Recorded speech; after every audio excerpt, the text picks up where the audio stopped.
Assalamualaikum warahmatullahi wabarakatuh. Halo Sobat Misteri Sunyi Mencekam. Untuk edisi cerita misteri kali ini berkisah tentang seseorang yang mengontrak rumah. Namun ternyata yang punya rumah itu adalah pemilik pesugihan dan nyaris saja dirinya akan dijadikan tumbal. Nah, penasaran seperti apa kisah selengkapnya? Langsung saja kita simak sebuah kisah nyata misteri yang berjudul Nyaris Jadi Tumbal Pesugihan. Akibat gagal panen serta serangan hama yang seolah tak berkesudahan, Gimin 25 tahun, demikian sapaan akrabnya, nekat mengadu nasib di belantara Jakarta. Ia berjanji kepada istri dan anaknya, bila sudah dapat tempat tinggal dan pekerjaan tetap, maka Gimin akan kembali ke kampung halamannya untuk menjemput keduanya. Beruntung, salah seorang kenalannya, Bang Udin, memberitahu bahwa di sekitar tempat ia tinggal, ada beberapa rumah kontrakan yang kosong. Di sini hawanya masih bagas, banyak pohonan. Udah begitu, tetangganya juga enak-enak orangnya, katanya kepada Gimin dalam dialek Betawi yang kental. Ketika melihat keadaan rumah yang bakal ditinggalinya, mulanya Gimin agak gamang. Betapa tidak, dari jauh ia merasakan seolah ada hal-hal yang aneh terhadap rumah dan lingkungan sekitarnya.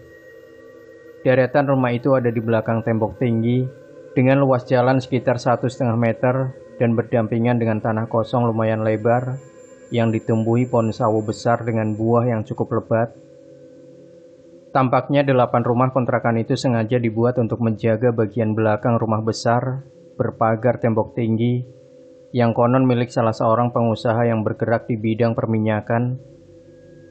Melihat kedatangan Gimin dan Bang Udin, mereka pun sontak keluar dan memperkenalkan diri masing-masing. Gimin langsung saja tersentuh. Karena itu ia langsung memutuskan untuk tinggal di tempat itu.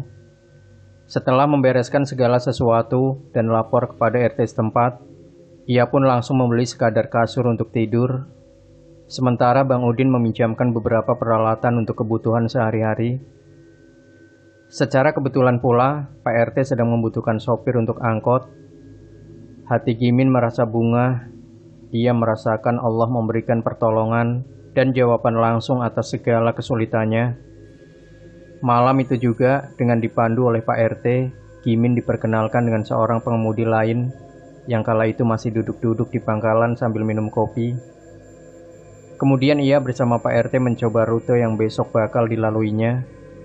Dan setelah dirasa cukup, mereka pun langsung pulang, dan Gimin pun tidur di rumah kontrakannya.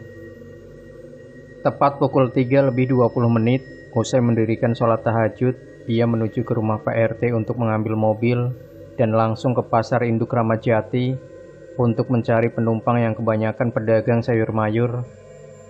Tak lama kemudian, setelah memberikan sejumlah uang pada kenek yang mencarikan penumpang, Gimin melajukan kendaraannya ke arah Depok. Selepas itu ia singgah ke sebuah musola yang ada di tepi jalan untuk mendirikan sholat subuh.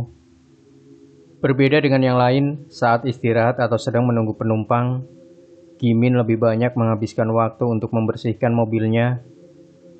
Agaknya selain bersih dan cara membawa yang tidak ugal-ugalan, membuat dalam singkat Gimin punya banyak pelanggan. Mobil yang terawat dan bersih, serta setoran yang cukup, membuat Pak RT selaku pemilik angkot juga menyayanginya. Menginjak bulan kedua, setelah memiliki peralatan rumah tangga yang dirasa cukup, Gimin izin beberapa hari untuk menjemput istri dan anaknya di kampung. Manakala telah berkumpul dengan keluarganya, gangguan yang sifatnya gaib pun mulai dirasakan oleh Gimin maupun istrinya, Sri. Maklum, hampir 4 bulan, Bagas 3,5 tahun, sang anak kesayangan terus saja menangis sambil menatap pintu dengan penuh ketakutan. Akibatnya sudah dapat kita duga, Gimin dan Sri mulai panik. Pelbagai upaya bahkan obat dokter telah diberikan, namun tiap menjelang maghrib sampai menjelang pagi, Bagas terus saja menangis. Hingga akhirnya, di tengah-tengah keputusasaan, tiba-tiba Gimin seolah melihat kelebatan bayangan Mbah Bajuri, kakek sekaligus guru mengajinya di kampung. Sontak Gimin pun teringat dengan pesan Mbah Bajuri. Sengaja aku ijazahkan hisib makrobi, siapa tahu bermanfaat.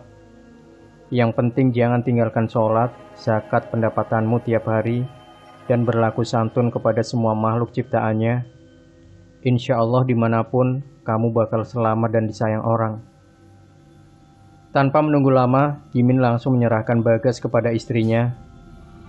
Tolong gendong sebentar, aku mau sholat sunnah dan zikir, katanya sambil menyerahkan putra kesayangannya kepada istrinya. Tak sampai 7 menit, kini di ruang tamu, tampak Gimin dengan khusyuk mengamalkan hizib makrobi.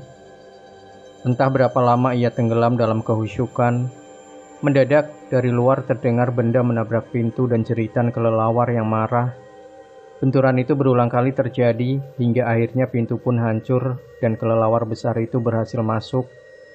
Hancurnya daun pintu yang menimbulkan suara keras, membuat para tetangga terbangun dan berkerumun di depan rumah Gimin. Tak ada yang berani masuk. Mereka hanya melihat Sri memeluk Bagas di sudut ruang tamu dengan ketakutan yang teramat sangat. Sementara Gimin tetap duduk dengan tenang, walau diserang habis-habisan oleh seekor kelelawar besar. Patukan dan cakaran kelelawar itu seolah terhalang oleh sesuatu kekuatan yang tak kasat mata. Karena terus-terusan diserang, bahkan mulai mengancam keselamatan jiwanya, kesabaran Gimin pun habis. Bersamaan dengan patukan yang mengarah ke kepalanya, Gimin pun menyabetkan tasbih yang sejak tadi dipakainya, tepat mengenai badan kelelawar. Binatang malam itu langsung jatuh dan perlahan-lahan berubah menjadi asap hitam, kemudian hilang tersapu angin.